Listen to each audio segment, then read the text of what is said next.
मां सप्तमातृका मंदिर पुरी, ओडिशा में स्थित एक हिंदू मंदिर है। इस स्थान का पता माथुर रोड, पुरी, ओडिशा है। यह जगन्नाथ ते रेलवे स्टेशन से लगभग 0.22 किलोमीटर दूर है। वैदिक स्रोतों में से जो सप्त मातृकाओं के लिए अधिक महत्वपूर्ण प्रतीत होता है वह हेप्तादो का प्रतीक है। यह संख्यात्मक पूर्वचित्रण अक्सर ऋग्वेद में एक पवित्र संख्या के रूप में पाया जाता है। सप्तमातृका एक संस्कृत शब्द है जिसका अर्थ मां होता है। हम मतिमात्र मूर्तिका मातृका मातृका मूर्ति जैसे शब्दों के बीच भी संबंध देख सकते हैं, लेकिन हम इन शब्दों को बाद के शोध के लिए रखेंगे। आइए हम मातृकाओं पर ध्यान केंद्रित करें। मातृकाओं को आमतौर पर सप्तमातृका के रूप में दर्शाया जाता है। इन्हें सप्तमातृका कहा जाता है। नाम इस प्रकार हैं: ब्राह्मणी, वैष्णवी, माहेश्वरी, इंद्राणी, कौमारी, वाराही, चामुंडा और नरसिंही। हालांकि वे कभी कभी 8 अष्टमातृका या 8 माताएं हो सकती हैं। जहां भारत में सप्तमातृका पूजा प्रचलित है, वहीं नेपाल में अष्टमातृका की पूजा की जाती है। हम यहाँ मुख्य रूप से सप्तमातृका पर चर्चा करेंगे। वराह पुराण, मत्स्य पुराण, मार्कंडेय पुराण आदि प्राचीन पुराणों में इनका वर्णन इनकी प्राचीनता का द्योतक है। प्रत्येक मातृदेवी चामुंडा को छोड़कर ने अपना नाम एक विशेष भगवान से लिया था। ब्राह्मणी रूप ब्रह्मा से, वैष्णवी विष्णु से, महेश्वरी शिव से, कौमारी स्कंद से, वाराही वराह से और इंद्राणी इंद्र से। वे समान हथियारों से लैस हैं, समान आभूषण पहनते हैं और समान वाहनों की सवारी करते हैं और अपने संबंधित पुरुष देवताओं की तरह समान बैनर भी धारण करते हैं। सप्त मातृका का सबसे पहला संदर्भ मार्कंडेय पुराण में मिलता है और वीएस अग्रवाल इसे 400 ईस्वी से 600 ईस्वी तक बताते हैं। मातृकाओं की उत्पत्ति से संबंधित विभिन्न पौराणिक संस्करण हैं। पौराणिक मिथकों के अनुसार मातृकाएं शिव, इंद्र और अन्य देवताओं की शक्ति हैं और वे युद्ध के मैदान की देवी हैं।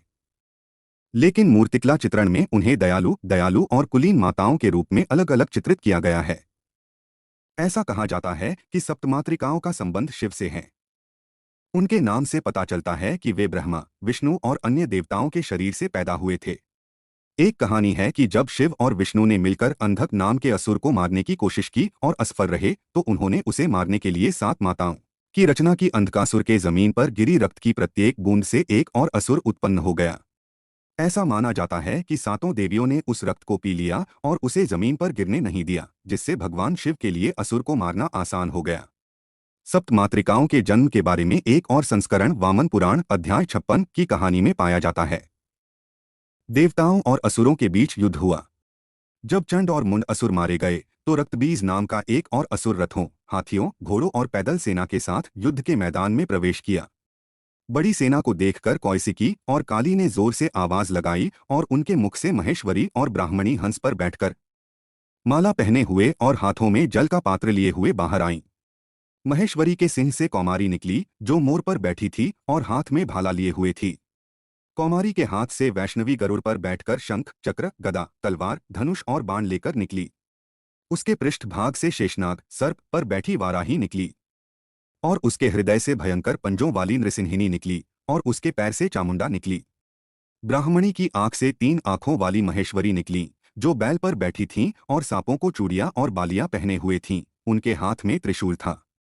मत्स्य पुराण के अनुसार जब शिव ने अंधकासुर पर पाशुपत का बाण चलाया तो उस राक्षस के शरीर से रक्त बहने लगा और उस रक्त से हजारों अंधकासुर उत्पन्न हो गए और उन राक्षसों का घाव भी उसी तरह सैकड़ों राक्षसों में बदल गया। तब शिव ने उनका रक्त पीने के लिए दिव्य माताओं की रचना की। वे देखने में डरावने थे और उन सभी ने इन राक्षसों का खून पी लिया और बहुत संतुष्ट हुए। लेकिन जब वे अपना खून पीने में सक्षम नहीं रहे तो राक्षस फिर से तेजी से बढ़ने लगे, इसलिए शिव विष्णु की मदद लेने गए। तब विष्णु ने शुष्का रेवती को उत्पन्न किया, जिसने एक क्षण में सभी का खून पी लिया और वे पूरी तरह से नष्ट हो गए। यह माना जाता था कि लोग स्थानीय रूप से इन देवी देवताओं की पूजा करते थे। ऐसा उदाहरण जिमर हेनरिक की पुस्तक the art of Indian Asia में भी वर्णित है, जिसमें स्थानीय स्तर पर पूजी जाने वाली 7 मातृ देवियों के 7 मंदिरों के बारे में बताया गया है। बाद में इन सभी देवी देवताओं को मुख्य धारा में शामिल कर लिया गया।